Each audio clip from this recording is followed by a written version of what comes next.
another vlog. It feels like I just got home from Nashville and I turned around and jumped on a plane to, where are we? Washington, D.C. So we're in Virginia, but this time I'm here for the Association of the United States Army. So if you don't remember, I do volunteer on the board. I'm the head of the social media, the VP of social media for AUSA on Oahu, actually for our state, if I'm being honest. And so what do we do, right? What is AUSA? Why would they fly me to DC, etc.? Well, headquarters is located here in Arlington, and they also have their annual convention here every single year.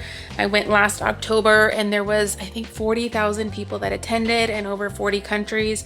I mean, so these are military officials globally that come in to DC for this annual event in October, and they really just get informed. You're hearing from top leadership across the board about what's coming up. How is the Army playing a pivotal role in this? What does collaborating look like? Technology look like? There's a huge expo with I don't even know, hundreds of exhibits from companies like Lockheed Martin, Boeing, etc. So it's pretty cool.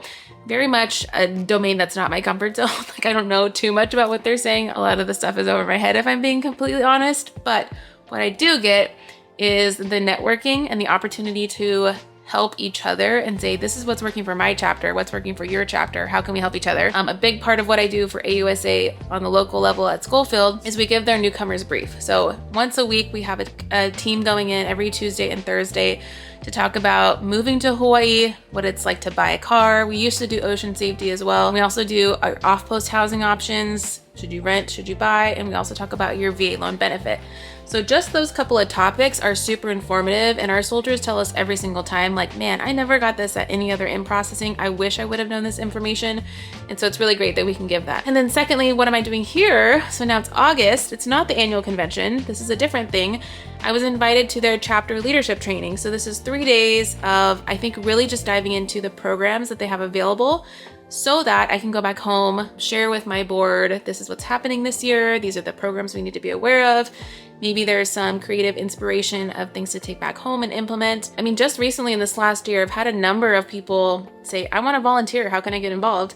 And I don't necessarily have an answer for that. So maybe we have some younger workforce available. Just as a reference point, someone had mentioned, maybe we can do something with the single soldiers. Maybe they can volunteer on our farm, get some work-life experience, that kind of stuff. So we'll see, but this will be good. And it's always just nice to meet the faces that I email all the time at corporate. And if you don't know, fun fact about AUSA, there's over 1.5 million members nationwide. So this is not a little nonprofit. This is a huge, huge organization. And they do a lot even locally here in DC, not only lobbying with Congress, but just so much being the voice of the soldier and saying, hey, this is what our people need, or this is an area we really need to improve, like living quarters and BAH and stuff like that. So I will keep you guys posted. And then after I do a little bit of work, I did extend my trip so I could go play with a friend in Virginia, and we might head down, we're gonna go to the Outer Banks in North Carolina. There might be Hurricane Debbie situation, so stay tuned because it could be interesting, but it looks like rain on the horizon. So I'll keep you guys along the ride for that too.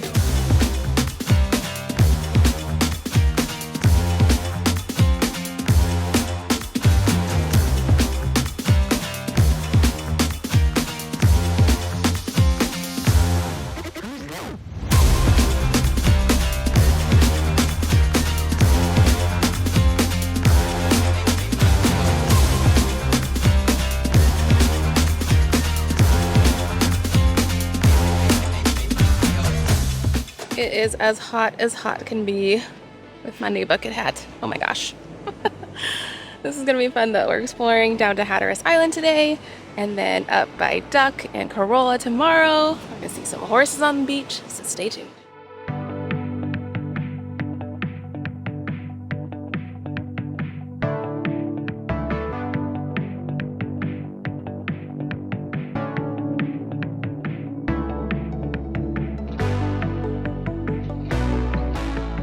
Back from the East Coast, and I did not film a wrap up to the vlog of going all over Washington, D.C. and then out to North Carolina to the Outer Banks. So here we go. What is my thoughts on the East Coast? First of all, Virginia is very, very green, and it's something I did not anticipate. For some reason, I was thinking it was going to be rolling wheat fields of grass and hay and etc. It's all trees, funny or not, and I did not expect it. It's very green, almost to the point that it's the equivalent to Oregon kind of green with trees. But it's oak trees and other fall kind of leaves trees. And The East Coast was beautiful, hot, very humid. Speaking of Hurricane Debbie, we did get some rain, which you're gonna see it's pretty overcast. We watched some lightning storms, had some nights of thunder, etc. But the Outer Banks was kind of surreal and unreal in a sense, and I totally recommend it for anybody that's out there and is wanting to experience the show, like the Outer Banks. But basically it's this island chain, and if you look at the map, you're gonna see it's like this little slim border of islands off the coast of North Carolina. Beautiful. Like when you're driving, literally ocean is 100 feet to the right, 100 feet to the left is the sound, and it just feels like you're driving in the middle of the ocean, which is super awesome. We had a great playlist. If you look at Spotify, and I think the playlist is like My Life as a Movie, we were jamming out to that, and lots of Sabrina Carpenter and some Taylor Swift. Just an awesome girls trip. And if I could sum up how the Outer Banks felt, it was just relaxed. Like we literally had no itinerary except for one day we did the horse tour. We just like woke up whenever we wanted to, got coffee, walked to the beach, picked seashells on the sand. And then the next day, what did we do? We just meandered around, played tourist, got friendship bracelets, like just the epitome of a nice, relaxed girls trip. Drove around, looked at lighthouses, sat on the beach and watercolored with our non-alcoholic beers. Like just an awesome escape. And I totally left the Outer Banks just like in chilled, relaxed mode, despite the weather, despite the rain. We didn't get blown away. Our house didn't go into the ocean. Also, side note, if you've ever seen the movie Nights in Rodanthe, that's exactly where we were. It's with Richard Gere and a romantic movie, but also a horrible movie, if you know what I'm talking about. I actually don't recommend it because of the ending, but it's a great way to understand the location of the Outer Banks and what that's about. And then there's a TV show on Netflix that I actually love called The Outer Banks that I also recommend if you want something to binge. It's about a couple teenagers that go on a treasure hunt in Carolinas, which is super fun.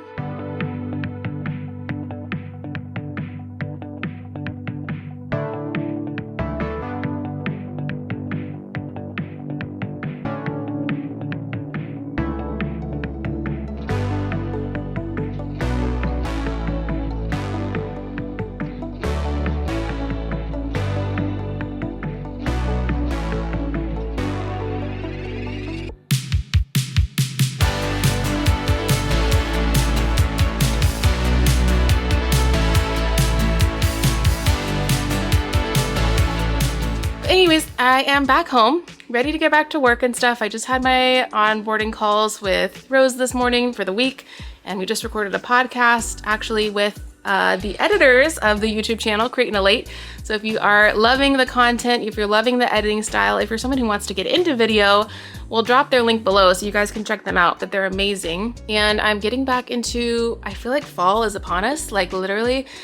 It's August, it's the middle of August right now. I go to Europe next month, and then it's like Halloween already. Like, what is happening? And so this month, for the next 2 weeks, the focus is on just getting organized, putting our business hat on and getting specific with some of our goals and actually moving the needle. We've got a live event coming up for the podcast in September, which I'm very excited about. Or no, first week of October, which will be awesome for my local people. And real estate is an interesting time right now, which we will keep talking about on this channel. So stay tuned with new videos every single Friday. Farm life is good. I'm trying to think what else is new. We are back to homeschool action. Our school is in session. I've got my 4-year-old and my 9-year-old home with me, and so we are juggling all of the things, and it's been a fun ride. So stay tuned. Let me know what you guys want to know about vlogging, personal life. What do you guys want to see about life in Hawaii? And I'll keep showing up with a video every single week. So I'll see you soon. Be sure to subscribe.